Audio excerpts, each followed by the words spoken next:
ഈ ഹീറോയും ഇവർ രണ്ടുപേരും കൂടെ ഒരു കോൾഡ് സ്റ്റോറേജ് റൂമിൻ്റെ അകത്ത് പെട്ടുപോവുകയാണ്.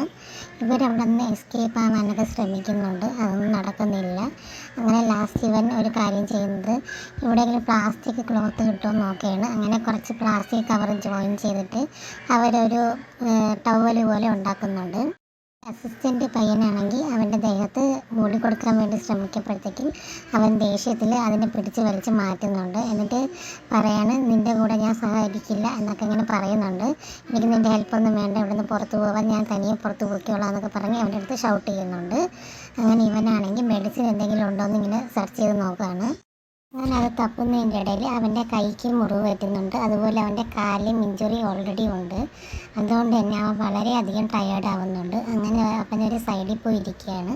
ഇവൻ്റെ കൂടെയുള്ള അസിസ്റ്റൻ്റ് അവനെ മാക്സിമം ഹെൽപ്പ് ചെയ്യാൻ ശ്രമിക്കുന്നുണ്ടെങ്കിലും ഇവൻ അവനെ തട്ടി മാറ്റിക്കൊണ്ടേ ഇരിക്കുകയാണ്. ഇവൻ്റെ കൈ മുറിയപ്പോഴത്തേക്കും കൈ തണുത്ത് പോവാതിരിക്കാൻ വേണ്ടിയിട്ട് അവൻ ഇങ്ങനെ ചൂട് കൊടുക്കാനൊക്കെ ശ്രമിക്കുമ്പോൾ അവൻ്റെ കൈ പിടിച്ച് തട്ടി മാറ്റുകയൊക്കെ ചെയ്യുന്നുണ്ട് ഇവൻ. നിൻ്റെ ബോഡി വളരെ ടെമ്പറേച്ചർ ആയതുകൊണ്ട് അതിനെ വാമാക്കി വെക്കാനല്ലേ ഞാൻ ഇങ്ങനെ ചെയ്തത്, നീ എന്തിനിങ്ങനെ ദേഷ്യപ്പെടുന്നത്, നീ ഭയങ്കര ഷോർട്ട് ടെമ്പേർഡാണ് എന്നൊക്കെ പറയുന്നുണ്ട്. നീ ഭയങ്കര വാശിക്കാരനും ഭയങ്കര ഷോർട്ട് ടെമ്പേർഡാണ് എന്നൊക്കെ പറയുന്നുണ്ട്. അപ്പോൾ ഇവൻ പറയണം, എൻ്റെ സിസ്റ്റർ ഇങ്ങനെ ഒരിക്കലും പറയില്ല എന്നൊക്കെ പറയുന്നുണ്ട്. അപ്പം ഈ അസിസ്റ്റൻ്റ് പയ്യൻ പറയാണ്, നിൻ്റെ സിസ്റ്റർ തന്നെയാണ് ഇതൊക്കെ പറഞ്ഞത് എന്ന് പറയുന്നുണ്ട്. ഇവൻ്റെ കാലിലൊക്കെ ഇഞ്ചേർഡ് ആയതുകൊണ്ട് തന്നെ ഈ മെയിൻ ഹീറോയ്ക്ക് വളരെ പെട്ടെന്ന് ടയേർഡാവുകയും നന്നായിട്ട് തണുക്കുകയും ചെയ്യുന്നുണ്ട്. അപ്പോൾ ആ സ്റ്റോറേജ് റൂമിൽ ടെമ്പറേച്ചർ ഇങ്ങനെ കൂടി വരുന്നുണ്ട്. -25 വരെ ആയിട്ടുണ്ട് ആ ടെമ്പറേച്ചർ. അതൊട്ടും ഇവർക്ക് സഹിക്കാൻ പറ്റുന്നതിൽ അധികമാണ്. ഇവന് ഇഞ്ചുറീസ് ഉള്ളതുകൊണ്ടൊക്കെ തന്നെ ഇവൻ്റെ ബോഡി വളരെ വീക്കാവുന്നുണ്ട്. ഇവനിങ്ങനെ ഉറങ്ങിപ്പോകുമ്പോൾ ഈ അസിസ്റ്റൻ്റ് പയ്യനാണെങ്കിൽ അവനെ വിളിച്ചുണർത്താനൊക്കെ ശ്രമിക്കുന്നുണ്ട്. ഉറങ്ങിപ്പോവാതിരിക്കാൻ വേണ്ടി മാക്സിമം അവൻ്റെ കൂടെ ഫൈറ്റ് ചെയ്തുകൊണ്ടേ ഇരിക്കുകയാണ്. അവനിങ്ങനെ ദേഷ്യപ്പിടിപ്പിച്ചുകൊണ്ടേ ഇരിക്കുകയാണ്. പക്ഷേ ഒരു ഘട്ടം എത്തുമ്പോഴത്തേക്ക് ഇവൻ പെട്ടെന്ന് ഫെയിൻറ്റ് ആവുന്നുണ്ട്. അവൻ ഇങ്ങനെ വീണ്ടും അവനെ തട്ടി വിളിക്കുമ്പോൾ അവൻ ഇങ്ങനെ എണീക്കുകയാണ്. എന്നിട്ട് പറയുന്നുണ്ട്, നീ ഇവിടെ നിന്ന് എങ്ങനെയെങ്കിലും എസ്കേപ്പ് ആവണം, എസ്കേപ്പായിട്ട് എൻ്റെ സിസ്റ്ററിന് ജസ്റ്റിസ് വാങ്ങിച്ചു കൊടുക്കണം, അവൾക്ക് ഇങ്ങനെ നീതി വാങ്ങിച്ച് കൊടുക്കണം എന്നൊക്കെ ഇങ്ങനെ പറയുകയാണ്. അപ്പം ഇവൻ പറയണം, നമ്മൾ രണ്ടുപേരും ഇവിടെ നിന്ന് എസ്കേപ്പ് ആകും, എന്നിട്ട് നമ്മൾ രണ്ടുപേരും ഒരുമിച്ച് തന്നെ ഈ കേസിന് വേണ്ടി ഫൈറ്റ് ചെയ്യും എന്നൊക്കെ പറയുകയാണ്.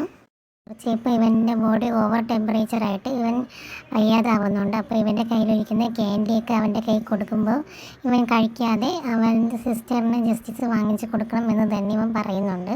കുറച്ച് കഴിഞ്ഞിട്ട് അവനിങ്ങനെ ഫെയിൻ്റായിട്ട് വീഴുന്നുണ്ട്.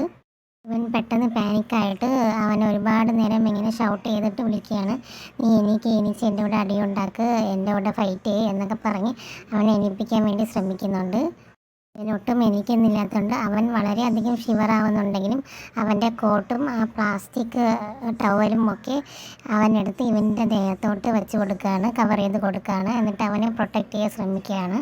അങ്ങനെ ഇവൻ വല്ലാതെ കരഞ്ഞിട്ട് അവനെ വിളിക്കാൻ വേണ്ടി ശ്രമിക്കുന്നുണ്ട്. പക്ഷേ അവൻ ഒട്ടും തന്നെ എണീക്കുന്നില്ല. ഈ സമയത്ത് അവിടെ കൂടെയുള്ള പെൺകുട്ടിയും ആ വേറൊരു റൂമിൽ അകപ്പെട്ടിട്ടുണ്ടായിരുന്നു. ആ റൂമിൽ നിന്ന് അവർ കാണാതെ എസ്കേപ്പായിട്ട് പുറത്തു പോകുന്നുണ്ട്. ഇവരൊന്നും അവിടെ നിന്ന് മാറപ്പോഴത്തേക്കും നമ്മൾ ആ റൂമിൽ നിന്ന് എസ്കേപ്പായിട്ട് ഓടിപ്പോകുന്നുണ്ട്.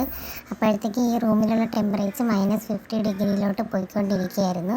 ഇവരുടെ സിറ്റുവേഷൻ വളരെ മോശമായിക്കൊണ്ടിരിക്കുകയായിരുന്നു. ആ സമയത്ത് തന്നെ ഇവിടെ വന്ന് ആ ഡോർ ഓപ്പൺ ചെയ്യുന്നുണ്ട്.